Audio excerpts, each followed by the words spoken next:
Bom dia, irmãos. Que a paz do Senhor esteja conosco hoje, não apenas aqui na escola dominical, mas durante todo o dia. Convido a igreja a abrir as suas Bíblias em 1 Samuel, capítulo 30.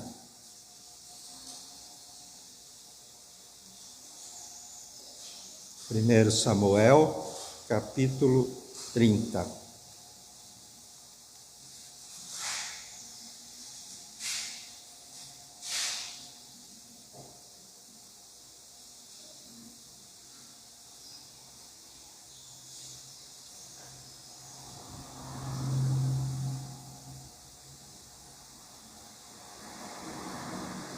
Nós faremos a leitura nos versículos 1 até o versículo de número 8. 1 Samuel, capítulo 30, versículos 1 a 8. É o texto que fala sobre Ziclag é saqueada pelos amalequitas. Sucedeu, pois, que chegando Davi e os seus homens ao terceiro dia a Ziclag, já os amalequitas tinham dado com ímpeto contra o sul e Ziclag e a esta ferido e queimado. Tinham levado cativas as mulheres que lá se achavam, eram levados cativos. Então Davi e o povo que se achava com ele ergueram a voz e choraram, até não terem mais forças para chorar. Muito se angustiou, pois o povo falava de apedrejá-lo, porque todos estavam em amargura, cada um por causa de seus filhos e de suas filhas. Porém, Davi se reanimou no Senhor, seu Deus. Disse Davi a Abiatar, sacerdote, filho de Aimeleque: traze-me aqui a estola sacerdotal. E Abiatar a trouxe a Davi. Então consultou Davi ao Senhor, dizendo: perseguirei o bando, alcançá-lo-ei. Respondeu-lhe o Senhor: persegue-o, porque de fato o alcançarás e tudo libertarás. Palavra de Deus para as nossas vidas. Eu escolhi como tema para a nossa meditação nessa manhã, breve, rápida: buscando forças em Deus. E esse tema foi escolhido com base em dificuldades do ser humano aqui na terra, como saúde, trabalho, luta diária e os sinais do final dos tempos cada vez mais evidentes, mostrando de acordo com a palavra de Deus que Ele está muito próximo. Isso significa dizer que a perspectiva de melhor é pequena, porque a palavra de Deus nos diz isso, né? E a cada dia a gente vê mais pai contra filhos, mais filhos contra pais, né? Mais famílias desfeitas, e por aí a coisa está caminhando. Para a gente se situar um pouquinho dentro da história, Champlin e Bentes, na Enciclopédia de Bíblia, Teologia e Filosofia, nos informa que a cidade de Ziclag, por ocasião da conquista da terra prometida por Israel, foi alocada para a tribo de Simeão. Finalmente, porém, ela aparece alistada entre Ormá e Madmana, entre outras 20 e tantas cidades da área do Negueb, no território de Judá, já se aproximando da fronteira com Edom. Nos tempos de Saul, encontramos-la dominada pelos filisteus. Aques rei de Gate, doou Ziclag a Davi, quando este estava sendo perseguido por Saul. Davi, pois, passou a usar Ziclag como seu quartel-general em seus ataques relâmpagos contra vários grupos em derredor.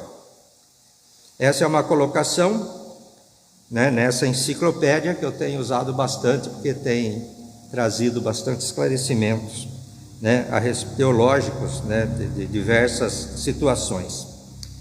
McNair, em A Bíblia Explicada, mostra que Davi tinha se aliado com Aques, mas os príncipes dos filisteus não consentem que ele os acompanhe.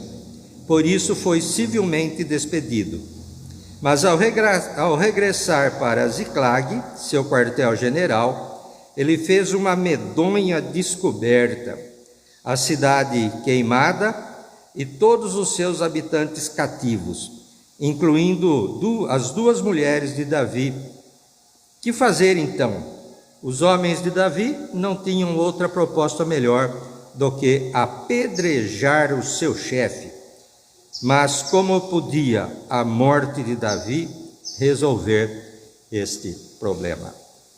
Estava sentado ali ainda há pouco e me veio à mente um episódio verídico na cidade americana. Eu ainda era adolescente na época, e um repórter do jornal O Liberal de Americana foi fazer a cobertura de um atropelamento de uma criança com morte. E chegando lá, lembro até o nome da avenida, Avenida Dom Pedro I, Avenida Dom Pedro, mais conhecida como Avenida Dom Pedro. E ao chegar lá, ele descobriu que a criança ali no asfalto morta era o filho dele. E aí essa pergunta que é colocada aqui, mas como podia, o que fazer então? O que fazer então, diante de uma situação como essa? Dividi aqui o estudo só em duas partes. A terceira parte são 3 atitudes, a segunda parte são 3 atitudes, e a primeira parte eu coloquei aqui a descoberta. É dentro deste cenário de Davi que vamos tirar lições para as nossas vidas. Davi estava fora e quando retorna, encontra uma cidade devastada, destruída, queimada e o povo levado preso, inclusive suas duas mulheres, Ainoã e Abigail. Como você se sentiria se chegasse à sua casa e recebesse a notícia que sua família tinha sido sequestrada? E olha que está em modo sequestro, sequestro relâmpago, as pessoas sem consciência que namoram, procuram namoro pelos sites de relacionamento, são mortas, são sequestradas, Como é que nós reagiríamos diante de uma notícia ruim, envolvendo saúde ou de algum outro problema qualquer de família? E todos nós temos problemas familiares, do dia a dia. O momento da descoberta é um susto, e eu posso imaginar o susto de um pai que vai cumprir o seu trabalho e chegando lá depara com o filho morto. E eu tenho uma experiência triste, mas marcante na minha vida, tanto pela amizade que eu tinha, como capelão hospitalar, e isso tem norteado algumas coisas na minha vida, principalmente no contato com enfermos. Mas eu tenho um amigo de nome Éder Bortoleto. Éder era chefe dos inspetores de qualidade da Ródia, e ele comandava muito toda essa parte de inspeção de novos equipamentos, tanto para a Ródia a nível nacional, Santo André, Paulínia, Bahia. E um cara fantástico, um cara muito bom, pelo jeitão dele espírita, E um dia o Éder não se sentiu bem, procurou o médico, fez lá todos os exames necessários e chegou o dia de saber o resultado, foi para lá, voltou o retorno ao médico, né? E o médico disse a ele: seu Éder, a notícia não é muito boa, mas o senhor precisa fazer cirurgia. O Éder foi muito trabalhador, né? Não tinha horário para começar, não tinha horário para parar de trabalhar. E ele falou: não, que fazer cirurgia nada, faça medicação para mim que eu quero voltar para o trabalho. E a conversa se estendeu por aí, o médico dizendo que ele precisava passar por cirurgia e o Éder falando que não queria cirurgia, queria trabalhar para passar remédio. Até que o médico ficou sem saída e disse ao Éder, não sei de que forma, se suave ou se brusca, mas disse ao Éder: seu Éder, o senhor precisa fazer cirurgia porque o senhor está com câncer no fígado. E naquele momento, né, segundo chegou aos meus conhecimentos, o Éder teve uma reação meio de susto, evidentemente, empalideceu, começou a suar frio, foi levado para a UTI, não sei, não me lembro agora, acidente de horas ou de poucos dias, perdeu a vida, ele faleceu. Simplesmente diante de uma notícia ruim, né? E eu fico, então, imaginando essa situação, né? Me colocando, quem sabe, nessas condições, né? Que a gente não está livre disso, em nenhum momento, né? Esse momento da descoberta é um susto, né? E também foi um susto para Davi, né? E o versículo 6 que nós acabamos de ler, né, nos mostra que Davi muito se angustiou. E ainda nos informa que todos estavam em amargura. E cabem, quando a gente fala nisso, né, cabem todas essas catástrofes, né, que a gente tem presenciado no Brasil. E vamos começar uma época de chuva e possivelmente novos deslizamentos, outras pessoas morrendo em deslizamentos, né? Situações como Brumadinho, né? E tem a outra cidade que eu não lembro o nome, que também passou pelo mesmo problema, né? Então a coisa nos traz realmente essa angústia, nos traz realmente essa amargura. Nesses momentos de dificuldade, a gente tem sempre duas saídas, né? A gente pode levantar a cabeça e seguir caminhando firme, ou a gente pode desanimar e cair, né? E fracassar de vez, enquanto cristãos, inclusive. Nas minhas visitas aos enfermos, gosto de usar o texto de Provérbios 18:14. O espírito firme sustém o homem na sua doença, mas o espírito abatido, quem pode suportar? A Nova Tradução na linguagem de hoje, a gente lê que a vontade de viver mantém a vida de um doente, mas se ele desanima, não existe mais esperança. Então, o único jeito de a gente vencer uma dificuldade qualquer é levantando a cabeça, confiando em Deus e caminhando. Não tem outra alternativa, né? Se a gente não fizer isso, a gente vai ficar com a alternativa anterior, vai fracassar. A gente vai desistir, né? A gente pode trabalhar muito, cansar muito, mas desistir, jamais. Nós temos que levantar a cabeça e caminhar. A outra parte da meditação, né, é a questão da escolha. É interessante notar a postura de Davi e seus homens. Acompanhe os versos 3 e 4. Davi e seus homens vieram à cidade, e ei-la queimada, e suas mulheres, seus filhos e suas filhas eram levados cativos. Então Davi e o povo que se achava com ele ergueram a voz e choraram, até não terem mais forças, para chorar.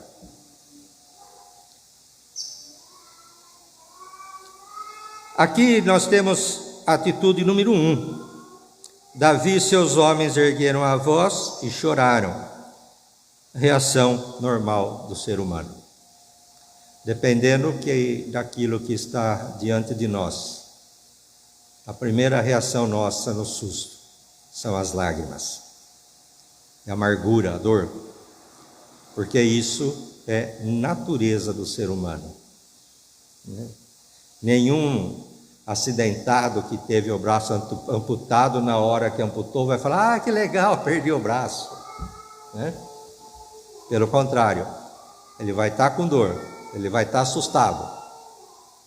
E muitos que estiverem perto dele talvez até desmaiem. É o momento do susto, é o momento da notícia ruim.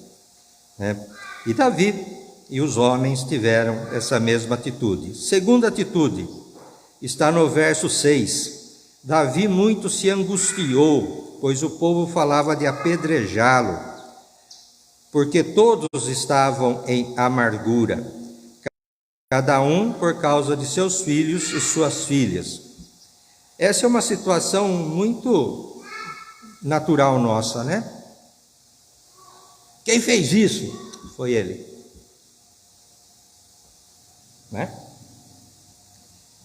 Jogar a culpa nos outros. E Davi aqui estava sendo tido como culpado pela derrota da cidade. E o povo queria apedrejá-lo. Outra atitude ruim nossa aqui é a da vingança. A da vingança. Nós temos característica de sermos vingativos, e queremos descarregar essa vingança em alguém, o que na verdade não agrada ao Senhor. A gente precisa receber as coisas que Deus coloca diante de nós, ainda que por mais difícil que sejam, e a gente precisa caminhar. Eu tive uma decepção bem grande na escola esses últimos 15 dias, que mexeu muito com o meu emocional, que uma classe, no dia da minha prova, resolveram, não sei quem que foi que resolveu isso, mas eles foram visitar a faculdade lá em Araras, e eu falei para a classe que não podia ir, que eles tinham que fazer a minha prova, porque não tinha jeito, é matéria importante, dimensionamento de engrenagem. Expliquei tudo direitinho para eles, fui lá, falei com a coordenação, a coordenadora falou: não, Jared, eles vão para lá de manhã, período da tarde eles vão estar aqui e podem fazer a prova. Poucos dias antes, de noite, um aluno me procurou, que está fazendo também matérias à noite, para dizer que a classe tinha sido dispensada daquele dia de aula. E eu desci na coordenação, falei para a coordenação, e não é vingança, tá? Percebam que não é vingança. Falei para a coordenação: diante da postura da classe, eu vou manter essa minha prova como sendo dada, e o resultado da prova não avaliado, porque os alunos não fizeram, e a próxima aula, a próxima prova minha é de recuperação deles. Dei I, que é insatisfatório, praticamente para a classe toda. Ninguém conseguiu fazer a prova com consulta. Resolvi a prova, gastei meio dia, resolvi a prova como se fosse apostila, passei para eles, falei: vou fazer uma prova semana que vem de novo. Se você levar essa prova, se você levar essa prova, você vai conseguir fazer a prova sem problema nenhum. Fiz outra prova. No último dia que eu tinha que entregar a nota, pouquíssimos alunos atenderam o que eu falei, e a maioria ficou com I. Se olhar os boletins lá, conselho de classe, fulano, I, projetos mecânicos, ciclano, I, projetos mecânicos, ciclano, I. Mas eu não fui vingativo. Eu fiz a prova mais fácil que eu podia fazer, peguei a mesma prova, mudei as informações, mudei os dados, portanto era só copiar e mudar os valores, e nem assim fizeram. Para quem leciona, sabe o tamanho da frustração que isso é e a vontade que dá de ser vingativo. Bem no tipo, não vai passar de ano e pronto, né? Mas nós cristãos precisamos ter uma postura diferente. Terceira e última atitude, a reação de Davi. Primeiro se angustiou, como vimos acima, mas depois, segundo o final do verso 6, Davi se reanimou no Senhor seu Deus. E no verso 8 vemos então a atitude do servo de Deus. Então consultou Davi ao Senhor, dizendo: perseguirei o bando, alcançá-lo-ei. E respondeu-lhe o Senhor: persegue-o, porque de fato alcançarás e tudo libertarás. Concluindo, a cada dia que passa, vemos nossa fé sendo provada. Muitos se afastam de Deus, querem a vingança, mas a Bíblia tem inúmeros ensinamentos sobre nossas atitudes cristãs. Nós choramos, nós nos angustiamos, mas jamais devemos nos afastar de Deus. Muito pelo contrário, é nessa hora que precisamos consultar ao Senhor, pedir a Ele sabedoria e forças, porque depois do temporal vem a bonança, depois de cada provação vem a vitória. E mesmo que a nossa vitória seja a morte, precisamos ter a segurança do apóstolo Paulo em Filipenses 1:23.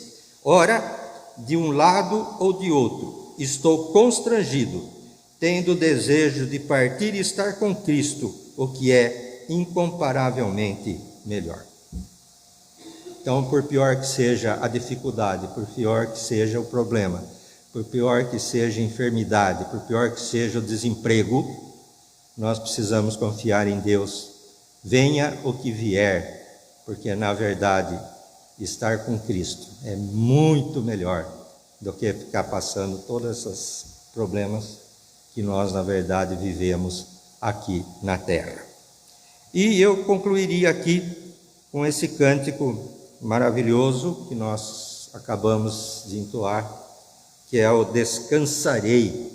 E eu gosto muito da seguinte expressão: descansarei, pois sei que és Deus.